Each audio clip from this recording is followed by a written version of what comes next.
मैं during my service मैं कारगिल वार में भी था कि कोई आदमी मान लो तैरना सीखना चाहता है या गोल्ड मेडल जीतना चाहता है तैरने में, तो ये पूछ रहा है कि पहले मैं पानी में उतरूं या पहले मेडल जीत के लेके आ जाऊं। बगैर पानी में घुसे जैसे तैरना नहीं सीख सकते, ऐसे ही बगैर फील्ड में काम किया आप स्पीकर भी नहीं बन सकते। तो स्पीकर की प्रैक्टिस फील्ड में ही होती है। कई लोग मजाक में ऐसे पूछते हैं, सर आप काम क्या करते हैं? तो हम बोलते हैं हम टॉकिंग इंडस्ट्री में।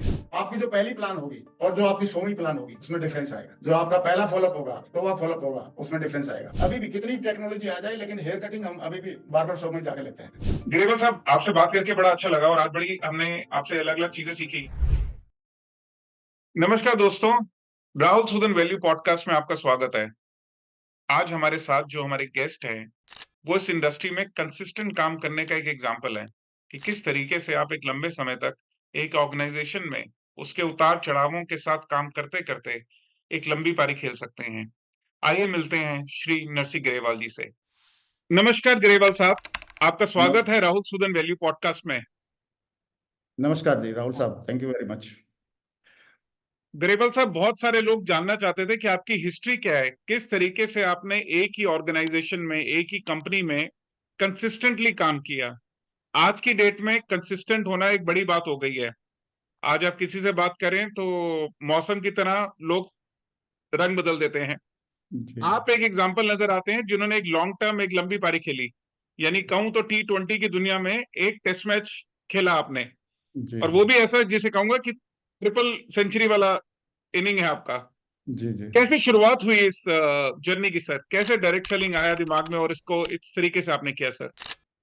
जी जी। Thank you very much Rahul Sudan साहब, थैंक यू वेरी मच।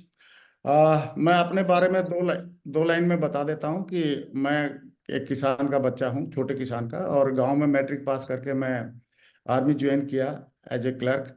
और आर्मी में रहते रहते मैंने वहाँ पे अपनी एजुकेशन भी बढ़ाई, बिकॉज मैं कुछ आगे बढ़ना चाहता था। तो मैंने वहाँ पे आर्मी में रहते रहते प्राइवेट टेस्ट दे के पढ़ाई करके एमए किया कंप्लीट, और फिर एमबीए भी किया मैंने। और 4 बार अफसर के लिए भी मैं उसके लिए टेस्ट दिया, एसएसबी सर्विस सिलेक्शन बोर्ड को फेस किया। और मैं ड्यूरिंग माय सर्विस मैं कारगिल वार में भी था, तो पूरा उसको ऑपरेशन में मैं रहा। उसके बाद मेरी पोस्टिंग आगरा में आ गई थी, और आगरा में जब आने के बाद मैं वहाँ पे काम कर रहा था, तब मेरी मुलाकात एक डायरेक्ट सेलिंग के एक लीडर से हुई। और वो कुछ मेरे पास कुछ काम के लिए आए थे, और उन्होंने मेरे से वो रिक्वेस्ट किया कि सर मेरे को सो एंड सो फॉर्म चाहिए। तो मैंने बोला ठीक है, आई विल प्रोवाइड। तो मैंने उनको रिक्वेस्ट किया बैठिए आप। और तो फिर जैसे पीएन आया तो मैंने बोला आप एक बार इनके लिए सो एंड सो फार्म निकाल के दे दो, क्योंकि वो भी मिलिट्री बैकग्राउंड के थे। तो उनको कोई मिलिट्री से रिलेटेड फार्म चाहिए था, रिटायरमेंट के से रिलेटेड। तब उन्होंने मैंने उसी टाइम पे चाय आ गई थी, तो मैंने बोला चाय भी डाल दो इनको, भाऊ जी को, वो भी क्लर्क थे। तो वो चाय पीने लगे, तो चाय पीते पीते हमारी बातचीत शुरू हुई।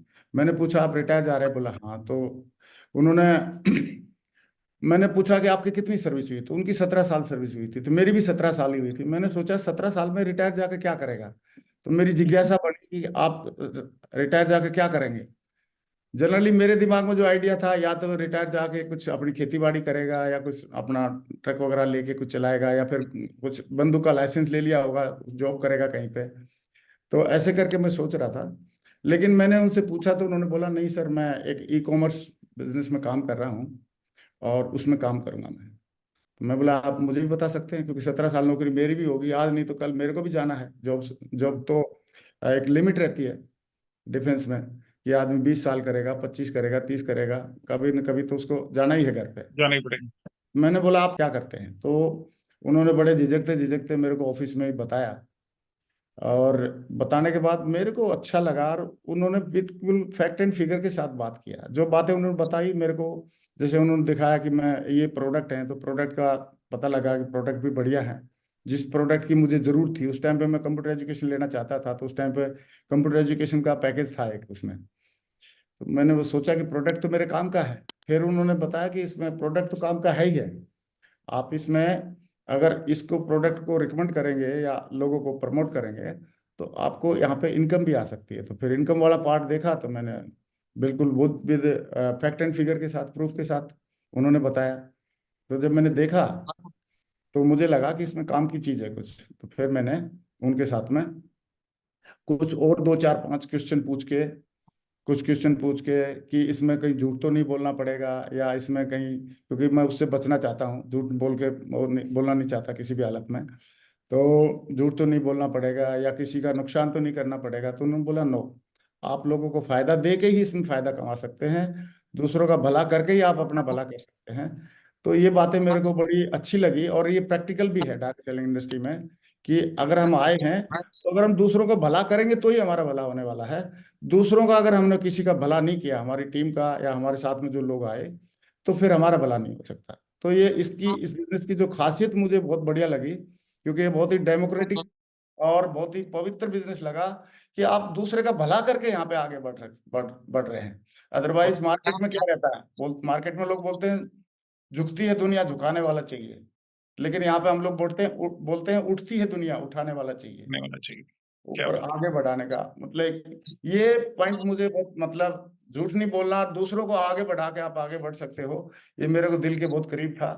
दूसरा प्रोडक्ट, तो जो लेटेस्ट ट्रेंडिंग प्रोडक्ट रहते ही हैं डायरेक्ट सेलिंग इंडस्ट्री में, तो उस टाइम पे ट्रेंडिंग जो प्रोडक्ट था वो था ही, उसकी मुझे वैसे भी जरूरत थी, वैसे भी लेना था मेरे को। अगर वो नहीं मिलते तो भी मैं मार्केट में कहीं ना कहीं उसको उसके लिए ट्राई कर रहा था। तो ये इस प्रकार मेरी एंट्री हुई इस बिजनेस में। और फिर उसके बाद दिल से, मतलब दिल से जो उन्होंने बोला, मैंने एक ही बात बोली थी कि जो आपको अचीवमेंट मिल रहे हैं इसमें, वो अचीवमेंट मुझे मिल सकते हैं क्या? तो उन्होंने बोला जो मैंने किया आप करोगे तो आपको भी मिल जाएंगे। तो मैंने बोला सर बताओ आप क्या, आपने क्या किया? तो उन्होंने एक सिस्टम कुछ मेरे को सुजेस्ट किया कि आप कम से कम इतने लोगों से डेली बात करो, डेली कम से कम एक सेल क्लोज करो, और ये सब करोगे तो आपको भी ये सब अचीवमेंट मिलेंगे। फिर मैं दिल से उसमें शुरुआत हो गया। जी। बहुत बढ़िया ग्रेवल साहब, बहुत बढ़िया।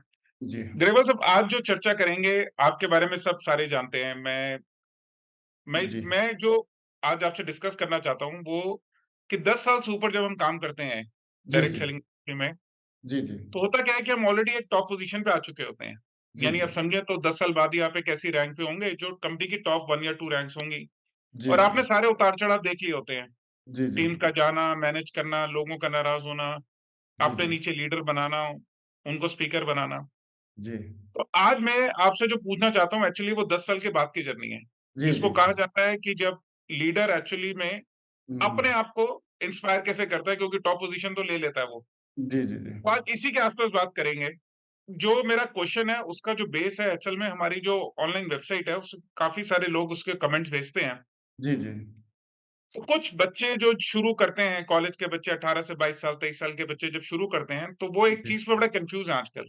जी। जी। वो ये कहते हैं कि सर, मैं फील्ड में काम करूँ पहले, या हम्म। मैं अचीवर बनूँ या मैं स्पीकर बनूँ? जी। जी। मैं इसको आपको थोड़ा-सा फ्रेमवर्क देता हूँ। कहने का क्या मतलब है उनका, जी। जी। कि जी। सर ये हर जगह ये बोला जाता है कि पहले आप स्पीकिंग स्किल कर लें, आप हम्म। कम्युनिकेशन स्किल डेवलप कर लें, बॉडी लैंग्वेज डेवलप कर लें, हम्म। तो आप उसके बाद अचीवर बन जाएँगे, उसके बाद आप फील्ड में ज़्यादा अच्छा काम कर लेंगे। जी। जी। तो अब बच्चे ये कन्फ्यूज़ हैं कि पहले वो स्टेज को पकड़ें, किसी हम्म। और की कहानियाँ सुनाएँ, सुनाएँ जी। लोगों को और मोटिवेट करें। तो ये हम्म। आप अपनी टीम को क्या गाइड करते हैं कि पहला, दूसरा, तीसरा स्टेप क्या होना चाहिए उनकी जर्नी में सर? जी सर, जी सर। तो मेरा सर प्रैक्टिकल एक्सपीरियंस ये बोलता है कि कोई आदमी मान लो तैरना सीखना चाहता है, तो वो या तैरने के कंपटीशन में हिस्सा लेना चाह रहा है, या गोल्ड मेडल जीतना चाहता है तैरने में, तो ये पूछ रहा है कि पहले मैं पानी में उतरूं या पहले मेडल जीत के लेके आ जाऊं। सही है। सही बात। तो लेकिन पानी में उतरेगा और हाथ पैर मारेगा, तो बोलेगा तभी तो, प्लान दिखाएगा तो बोलेगा ही, स्पीकर ही बन रहा है वो। फॉलोअप कर रहा है तो बोलेगा ही, स्पीकर ही बन रहा है। टीम को अगर वो बेसिक ट्रेनिंग दे रहा है तो स्पीकर ही बन रहा है। तो स्पीकर की प्रैक्टिस फील्ड में ही होती है। बगैर पानी में घुसे जैसे तैरना नहीं सीख सकते, ऐसे ही बगैर फील्ड में काम किए आप स्पीकर भी नहीं बन सकते। स्पीकर बन अलग से कहीं स्टेज पे जाके स्पीकर बनने की जरूरत नहीं है, मुझे लगता है। मुझे लगता है फील्ड में काम करके, जब आप फील्ड में काम करेंगे तो स्पीकिंग का ही काम है यहाँ पे। अब हमारे को कोई, कई लोग मजाक में ऐसे पूछते हैं सर आप काम क्या करते हैं, तो हम बोलते हैं हम टॉकिंग इंडस्ट्री में हैं। तो हमारा काम ही बोलना है, बोलने के सही कह अलावा रहे कोई काम ही नहीं है। अगर हम किसी को फोन कर रहे हैं तो बोल रहे हैं, प्लान दिखा रहे हैं तो बोल रहे हैं, फॉलोअप कर रहे हैं तो बोल रहे हैं, प्रोडक्ट डेमो कर रहे हैं तो बोल रहे हैं, प्रोडक्ट सेल कर रहे हैं तो बोल रहे हैं, क्लोजिंग कर रहे हैं तो बोल रहे हैं, अगर किसी को ट्रेनिंग दे रहे हैं तो बोल रहे हैं। तो हमारा काम ही बोलना है, तो we are in already in talking industry. तो टॉकिंग के लिए हमको अलग से जाकर प्रैक्टिस करने की जरूरत नहीं है। तो इसमें ही प्रैक्टिस, ये इंडस्ट्री आपकी प्रैक्टिस इतनी करा देगी, आप 100 प्लान, आपकी जो पहली प्लान होगी और जो आपकी 100वीं प्लान होगी, उसमें डिफरेंस आएगा। जो आपका पहला फ़ॉलो-अप होगा, 100वां फ़ॉलो-अप होगा, उसमें डिफरेंस आएगा। और धीरे-धीरे बोलते हैं जैसे मंत्र को रटते हैं, तो एक सिद्धि प्राप्त हो जाती है। तो ऐसे ही जब आप बार-बार प्रैक्टिस करते हैं फील्ड में, तो ये आपको सिद्धि प्राप्त हो जाती है। ये आपकी बातों में वज़न आ जाता है और फिर आपके साथ में अचीवमेंट भी आ जाते हैं। और जब अचीवमेंट आ जाते हैं, तो फिर अचीवमेंट लेने के बाद आप जो बोलते हैं, वो लोगों के लिए एक रूल बन जाता है, एक रेगुलेशन बन जाती है। एक लोगों के लिए एक एथेंटिसिटी बन जाती है। लोगों के लिए एक मतलब आप सोचें, एक कोटेशन बन जाती है फिर। कि सर ये बोलते हैं। तो पहले मुझे लगता है फील्ड में काम करें और फील्ड ही आपको ट्रेनिंग दे देगा स्टेज पे बोलने की। क्योंकि सबसे ज़्यादा अगर स्टेज से कोई बचता था, तो मैं बचता था। अच्छा, लेकिन लेकिन मैंने मैंने टेक्निक एक डेवलप कर ली कि जब मेरे को मतलब मेरी पोजीशन ने या मेरी लेवल ने या मेरे अचीवमेंट ने जब मुझे मतलब मजबूर किया स्टेज पे जाने के लिए, क्योंकि इस लेवल के बाद तो आपको जाना ही पड़ेगा स्टेज पे। लोग आपको सुनना चाहते हैं, लोग आपसे मिलना चाहते हैं, लोग आपको देखना चाहते हैं। तो मैं एक पेपर पे, पर्ची पे ऐसे कुछ पॉइंट लिख के लेके जाता था 8-10। ठीक है? 10 पॉइंट लिख के लेके जाता था, इस चीज़ पे बात करूँगा डायरेक्ट, क्योंकि मेरे को नहीं मालूम कि इन इतने लोगों के सामने क्या बोलना है, भूल जाएँगे। तो अपनी जो फ़ील्ड का एक्सपीरियंस है, वो तो मैं सुना देता था। लेकिन उसके अलावा अगर कुछ बोलना होता था, तो मेरे को पॉइंट की ज़रूरत होती थी। तो लिख के लेके जाता था और उसमें से कुछ पॉइंट भूल जाता था, कुछ बोल देता था, लेकिन जो भूल जाता था, पर्ची देख के फिर बोलता था।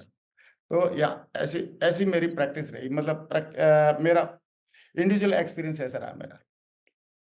बहुत बढ़िया ग्रेवाल साहब, आपने बड़ा क्लियर कर दिया कि फील्डिंग में, अचीविंग में और स्पीकिंग में कहाँ से शुरुआत करनी है। जी, अगर मेडल लेना है तो तैरना पहले सीखना ही पड़ेगा।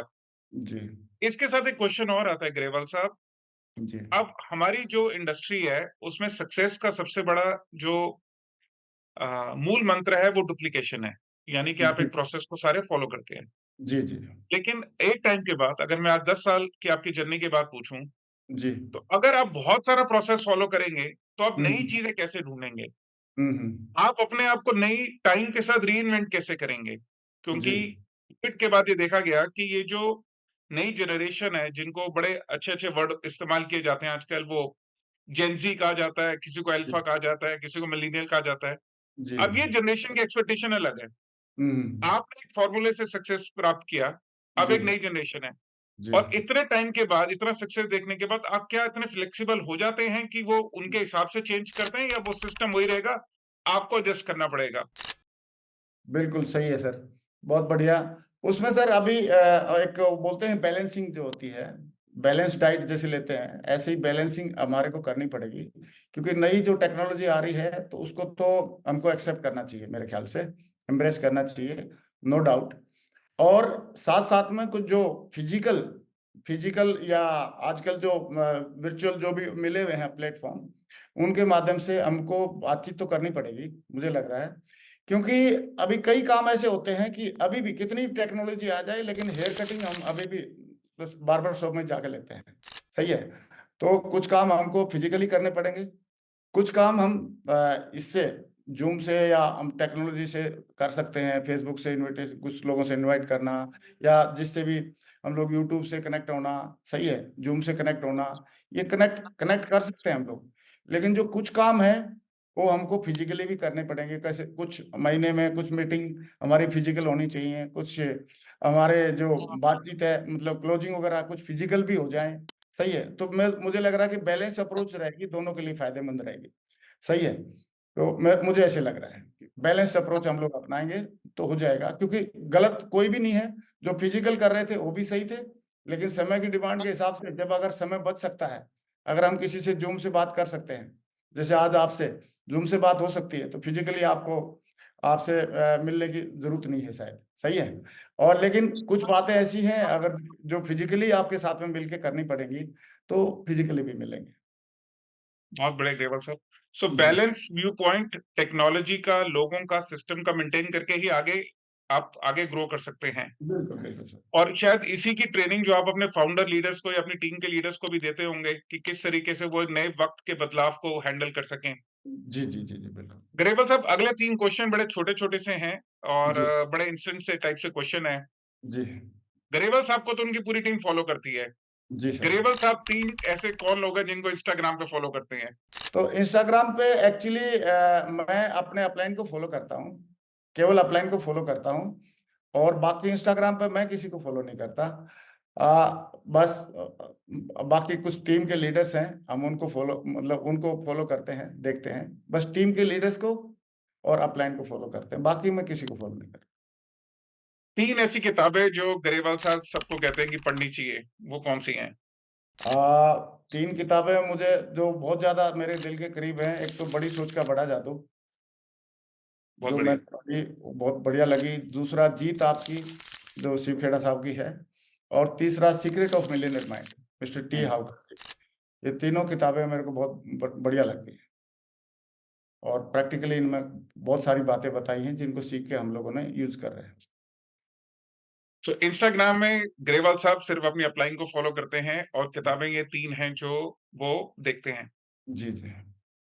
ग्रेवाल साहब, एक क्वेश्चन आता है जब ये सीनियर लीडरशिप आती है, कंपनीज़ में काम करना शुरू करती है, तो वो देखा गया है कि उनके और मैनेजमेंट के बीच में कई बार ईगो टसल भी हो जाता है। जी, जी, जी। विचार है, लोगों का बिज़नेस है, कई बार हुँ, इश्यूज़ आते हैं। जी, एक जी। जो ग्लोबली मैं इश्यू की बात करना चाहूँगा आपसे, मेरे कुछ हमारे क्लाइंट्स हैं, हमारे दोस्त हैं जो यूरोप और यूएस में काम करते हैं। जी, जी। उनसे मेरी चर्चा हो रही थी, उन्होंने बताया कि एक बड़ा इश्यू आता है ट्रेनिंग सिस्टम को लेके। हुँ, हुँ, हुँ। कंपनी चाहती है उनका अपना एक ट्रेनिंग सिस्टम चले और लीडरशिप चाहती है उनका एक अपना सिस्टम चले। जी, जी। और इसके ऊपर बड़े अलग-अलग तरीके से प्लस माइनस हैं, किसी के कुछ पॉजिटिव है, किसी के कुछ नेगेटिव हैं। जी, जी, जी। आपका क्या मानना है? ट्रेनिंग सिस्टम कंपनी का होना चाहिए या इंडिविजुअल लीडरशिप का होना चाहिए, उनके इंडिविजुअल ग्रुप्स का होना चाहिए? जी, जी, जी। मेरी पर्सनल फीलिंग तो ये है सुडान साहब, कि अगर कंपनी दे दे या कंपनी की तरफ से हो जाए तो दी बेस्ट है, उससे बढ़िया कुछ नहीं है सिस्टम। लेकिन अगर कंपनी किसी वजह से अवेलेबल नहीं करा पा रही है, तो फिर हमारे टॉप लाइन की लीडरशिप के माध्यम से वो मिलना चाहिए, ताकि सारे लोगों के लिए वो फ़ायदेमंद हो सके। ऐसा मेरा मानना मतलब आपका जो ग्रुप है, जो आपकी टीम है, उनका है। सेकंड है। हाँ, जी, जी। ऐसा कुछ होना चाहिए कि ये स्पेसिफिक ट्रेनिंग कंपनी दे और ये ऐसी कोई ट्रेनिंग सिर्फ लीडरशिप दे, ऐसा कोई डिवीजन करना चाहिए या सिर्फ कंपनी सारी दे ट्रेनिंग तो फिर लीडरशिप या फिर लीडरशिप दे? अगर सारी ट्रेनिंग अवेलेबल करवा दे, तो हुँ, उससे बढ़िया कुछ है नहीं, क्योंकि उसमें कोई कोई कंट्रोवर्सी नहीं होती, फिर सारे लोगों का सिर्फ सिस्टम पे काम करने पे ध्यान रहता है। फिर अपनी-अपनी जो मतभेद रहते हैं, वो भी खत्म हो जाते हैं, क्योंकि जब एक एक प्लेटफ़ॉर्म से हमको सारी चीज़ें मिल रही हैं, तो क्यों हम फिर उसमें वो हमको उसमें इन्वॉल्व होने की क्या ज़रूरत है? कंपनी दे तो बेस्ट है, नहीं तो फिर हमारा जो सुपर अपलाइन है, उसके उसको हमको फ़ॉलो करना चाहिए सबको, और बहुत वही बढ़िया। वहीं से मिलनी चाहिए। ग्रेवाल साहब, आपसे बात करके बड़ा अच्छा लगा और आज बड़ी हमने आपसे अलग-अलग चीज़ें सीखी। लास्ट एक चीज़ मैं आपसे जानना चाहूँगा जो 10 साल की लीडरशिप के बाद हिंदुस्तान में बहुत ही कम लोग होंगे जिन्होंने 10 साल कंसिस्टेंट काम किया है। जी सर, जी सर। आपने 20 साल पूरे किए, 21 साल पूरे किए इस इंडस्ट्री के अंदर। जी, सर। 3 ऐसी चीज़ें जो आप किसी भी कंपनी की सीनियर लीडरशिप को बताना चाहेंगे? जी, थैंक यू सर। अ, आप मेरे ख्याल से ये जानना चाह रहे हैं कि जो सीनियर लीडर हो जाते हैं 10 साल से ज़्यादा के, तो उनको 3 किन चीज़ों का ख़्याल रखना चाहिए? हाँ जी। तो मेरा जो पर्सनल अनुभव है, मैं 3 बातें तो यही बताना चाहूँगा कि नंबर 1, हम लोगों को हमेशा ख़्याल रखना चाहिए कि जो भी हमारे को सक्सेस मिली है या ग्रोथ मिली है या अचीवमेंट मिले हैं, ये सारे के सारे टीम वर्क की वज़ह से मिले हैं और इस इंडस्ट्री की वज़ह से मिले हैं। तो इस इंडस्ट्री का और टीम वर्क का हमारे को सम्मान करना चाहिए। कभी भी गलती से ये ना सोच लें कि ये मेरी वज़ह से हो गया। खुद क्रेडिट कभी ना लें, खुद क्रेडिट ना लें, गलती से भी, क्योंकि खुद क्रेडिट लेंगे तो फिर ईगो डेवलप हो जाएगी कि मैंने किया है। और जब बात आ जाएगी मैंने किया है, तो फिर ना अपलाइन का वो क्रेडिट जाता, ना कंपनी को जाता, ना डाउनलाइन को जाता, और फिर मैं हो जाता है फिर। तो अपनी अहम को कंट्रोल करने के लिए सबसे पहले क्रेडिट हम कंपनी को, अपने अपलाइन को, सिस्टम को और अपनी टीम को ही दें। क्योंकि उसमें हमारा कुछ नहीं है, क्योंकि हम तो एक वही है कि हम इसमें शामिल हो गए, कुछ लोग हमारे ऊपर आ गए जिन्होंने गाइड किया, कुछ लोग नीचे आ गए जिन्होंने काम किया साथ में मिलके, और हमारी वाइब्रेशन मिली और एक एनर्जी से सिनर्जी में कन्वर्ट हुई। तो खुद का मतलब उसको गलती से भी ये ना मान लें कि ये मेरी वजह से हुआ।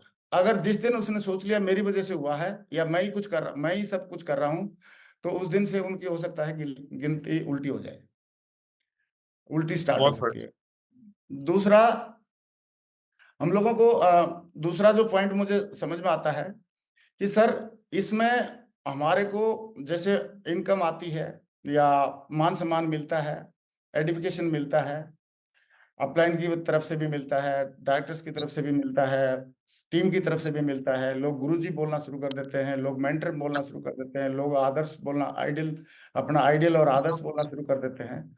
तो उन सब चीजों को भगवान का प्रसाद समझ के माने, वो हमारा अचीवमेंट ना माने, वो तो भगवान का आशीर्वाद है, प्रसाद है। और मतलब गुरु गद्दी का प्रताप है, वो हमारा कोई प्रताप नहीं है, क्योंकि गुरु गद्दी पे जो भी होता है उसको तो सब गुरु जी बोलते ही हैं।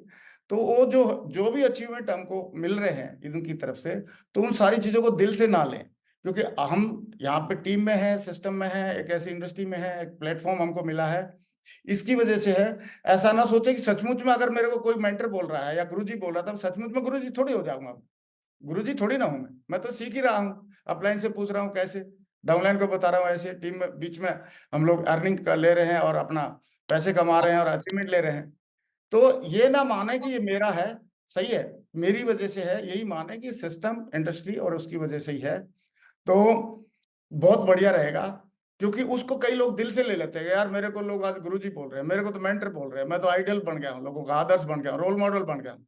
कुछ नहीं, रोल मॉडल कुछ नहीं है, ये सिस्टम का और डायरेक्ट सेलिंग इंडस्ट्री का प्रताप है और स्पेशल आशीर्वाद है। उस ब्लेसिंग को आप जितना हजम कर जाएंगे उतना बढ़िया रहेगा। नहीं तो फिर कंपनी बदलने की नौबत आएगी, फिर मैनेजमेंट से टकराने की नौबत आएगी, और फिर सबसे इधर उधर से टकराने की नौबत आएगी। तो दूसरा मेरा ये रिक्वेस्ट था।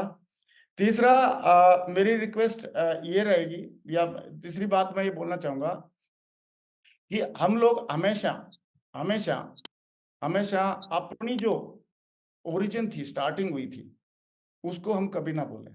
हमारी ओरिजिन थी, जैसे मैंने शुरुआत में ये सोचा था कि मैं नौकरी में जितनी मेरी तनख्वाह मिल रही है उस टाइम पे 8,000 रुपये थी, मैं बोला 8,000 रुपये अगर यहाँ से भी कमा लूंगा तो मेरी तनख्वाह डबल हो जाएगी। सही है, तो ऐसे सोच के मैंने शुरू किया था। लेकिन कभी मेरा इस इंडस्ट्री की वजह से हफ्ते में लाखों आएंगे या महीने में लाखों आएंगे, मैंने कभी सोचा नहीं था। या फिर उसका 7 फिगर में भी आएगा, 10 लाख भी आएगा, तो बिल्कुल ही नहीं सोचा था। और करोड़ का भी चेक बनेगा, ये तो हमने कभी सपने में ही नहीं सोचा कि एक हफ्ते में ऐसे भी आ सकता है।